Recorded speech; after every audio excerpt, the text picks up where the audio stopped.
So now, of course, we come to the very famous "to be or not to be" moment for Hamlet, which is the first, and the reason why it's so famous, is the first genuine insight into his emotive state properly. His consideration of everything coming down to a choice between life and death. The only truth worth considering is to live or to die. And each image that's in here is either suffering life or fearing death.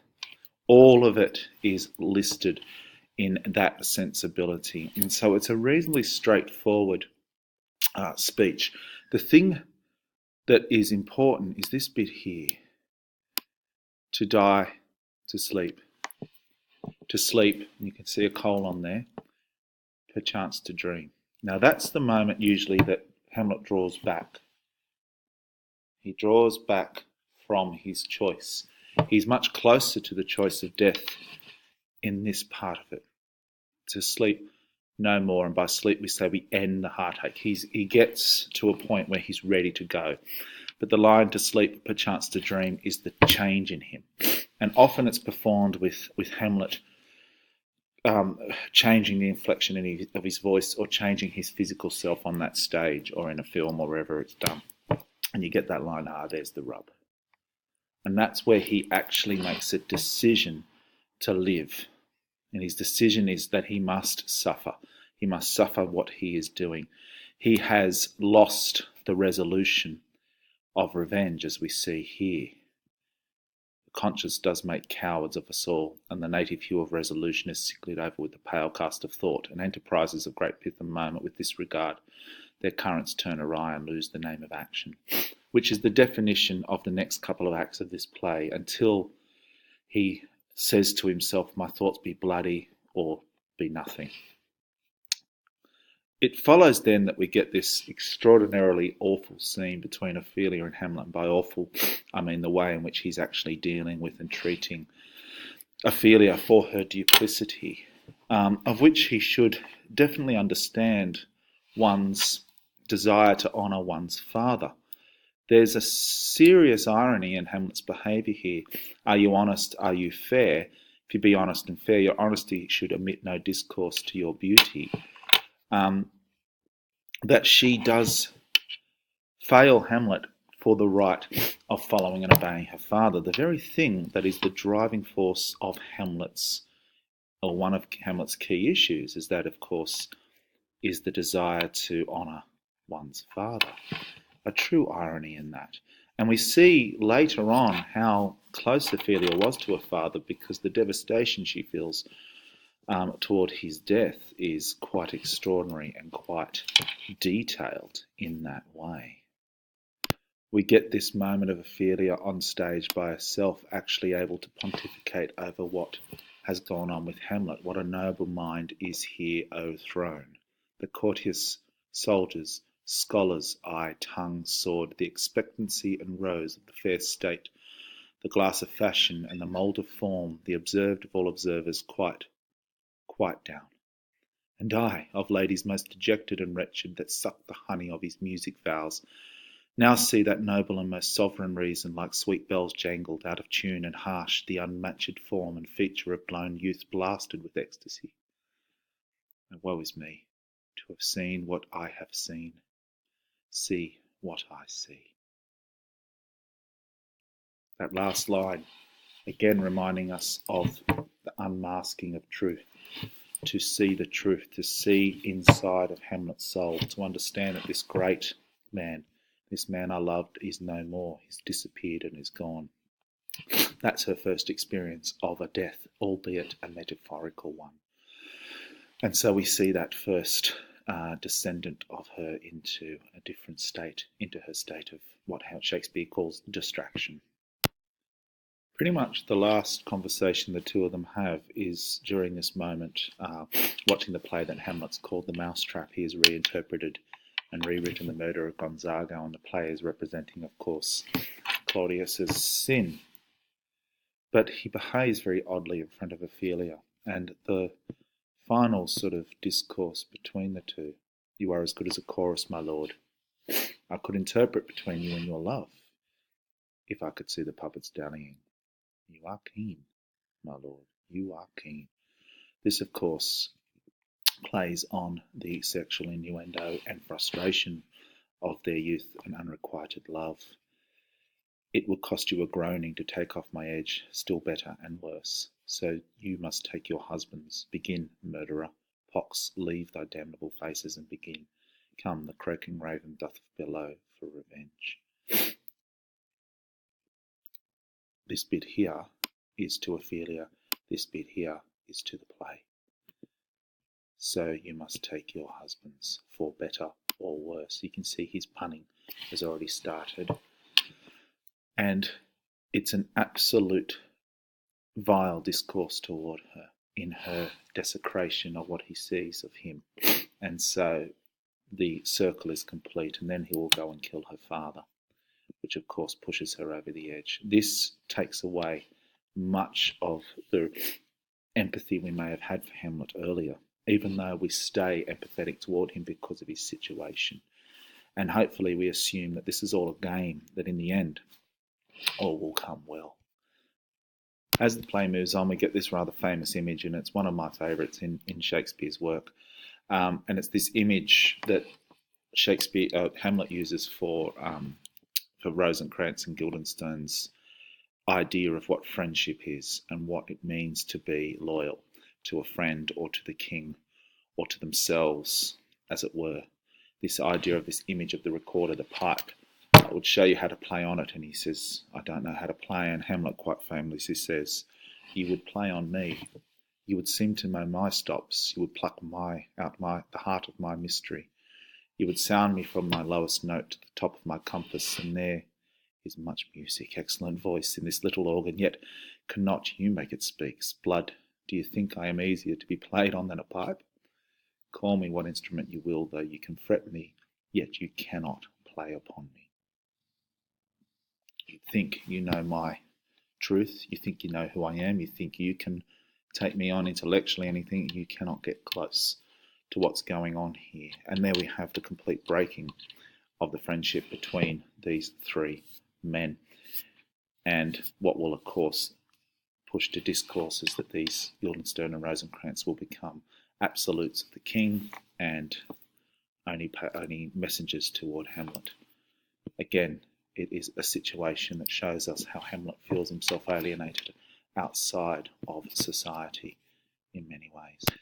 Then we get this very powerful moment, and it's a very important moment, and that is Claudius praying, or attempting to pray. Oh, my offence is rank, it smells to heaven, it hath the primal eldest curse upon it, a brother's murder. Pray can I not? Though inclination be as sharp as will, my stronger guilt defeats my stronger intent, and, like a man to double business bound, I stand in pause where I shall first begin and both neglect. What if this cursed hand were thicker than itself with brother's blood? Is there not rain enough in the sweet heavens to wash it white as snow? Whereto serves mercy but to confront the visage of offence? And what's in prayer but this twofold force to be forestalled ere we come to fall or pardoned being down? And I'll look up. My fault is past, but oh, what form of prayer can serve my turn? Forgive me my foul murder. That cannot be. Since I am still possessed of those effects for which I did the murder, my crown, mine own ambition, and my queen, may one be pardoned and retain the offence? In the corrupted currents of this world, offence's gilded hand may shove by justice, and oft 'tis seen the wicked prize itself buys out the law. But 'tis no so above, there is no shuffling. There the action lies in this true nature, and we ourselves compelled, even to teeth and forehead of our faults, to give it in evidence. What then? What rests? Try what repentance can, what can it not? Yet what can it when one cannot repent? Oh, wretched state! O bosom black as death! O limead soul, that struggling to be free art more engaged! Help, angels, make assay! Bow stubborn knees, and heart with strings of steel, be as soft of sinews of the newborn babe, and all may be well. You can see him struggling with what he has had to do. There is suggestion in that he was compelled to do what he had to do against his brother. And he's asking for forgiveness. And then he says, I'll put it in my past and it is done. What's done is done. I will move on. This sin, no, shall it belong to Gertrude? Shall it belong to the country? Have I brought my country low? Why can't I pray? And he kneels and attempts to kneel. And this very famous moment of Hamlet, Hamlet coming up behind him with a sword or whatever you envisage. And we get this moment where he actually says, I can make this happen. Now, might I do it, Pat? Now he is praying, I'll do it not. And so he goes to heaven. So I am revenged. That would be scandaled. A villain kills my father, and for that I, his sole son, do this same villain send to heaven. Oh, this is hire and salary, not revenge. He took my father grossly, full of bread, with all his crimes and broad-blown as flush as May, and how his audit stands, and who knows, save heaven. But in our circumstance and course of thought, too heavy with him, and am I revenged to take him in the purging of his soul, when he is fit and seasoned for his passage? No. Up sword. And know thou art more horrid bent when he is drunk asleep, or in his rage, or in the incestuous pleasure of his bed, at gaming, swearing, or about some act that has no relish of salvation in it. Then trip him, that his heels may kick at heaven, and that his soul may be as damned and black as hell whereto it goes. My mother stays, this physic but prolongs thy sickly days. I can't kill the man, his soul would go to heaven. That would be no revenge. But we find out. King Claudius, my words fly up, my thoughts remain below. Words without thoughts never to heaven go. He can't pray. This puts us in the place again in the audience that he possibly is villainous, is despotic, is an evil character. This is one of the examples. Although we see a creature who is attempting forgiveness, much like Lady Macbeth, wants the sin washed away, but has sinned nonetheless and can't pray. And so the audience do get a sense that Claudius must be revenged upon. We get that feeling. Immediately following this, Hamlet does take action, and he thinks he takes action against the king because he thinks the king's in the queen's private chamber. But of course, as we know, he's killed Polonius. But he has no remorse for this act. Such an act that blurs the grace and blush of modesty, calls virtue hypocrite, takes off the rose from the fair forehead of an innocent love and sets a blister there, makes marriage vows as false as dice's oaths. Oh, such a deed as from the body of contraction plucks the very soul, and sweet religion makes a rhapsody of words. Heaven face doth glow, yea, this solidity and compound mass, with tristful visage, as against the doom is thought sick at the act. And he's thundering at her, and he's furious at her, and this moment is, look here, upon this picture, on this, the counterfeit presentment of two brothers. And he compares the father of his memory to his uncle and questions Gertrude's own choice. Have you not eyes? You cannot call it love. For at your age, the heyday and the blood is tame. It's humble and waits upon the judgment. And what judgment would step from to this sense? Sure you have, else you could not have motion. But sure that sense is apoplexed. For madness would not err, nor sense to ecstasy was never so thrall, but it reserves some quantity of choice to serve in such a difference. What devil wasn't that thus cozened you at hoodman blind? Eyes without feeling, feeling without sight, ears without hands or eyes, smelling sans all but a sickly part of one true sense could not so mope. Shame, where is thy blush, rebellious hell, if thou canst mutine in a matron's bones and flaming youth let virtue be as wax, and melt in her own fire, proclaim no shame when the compulsive ardour gives the charge, since frost itself as actively doth burn and reason panders will. She says, stop! Because he can't possibly understand her motivation, but it's at this point where he convinces her to turn from Claudius. Her frailty again pursues a change in her discourse and her way. More to come.